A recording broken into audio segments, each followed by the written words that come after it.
আমাদেরকে নিয়ে করে নিও। হ্যাঁ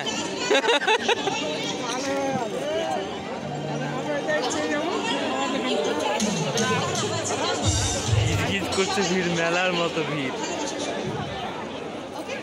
পুরো মেলা।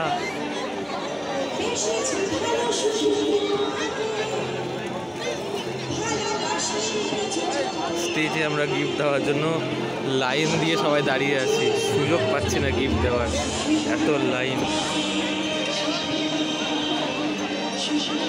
একটা বিয়ে বাড়িতে এসেছি।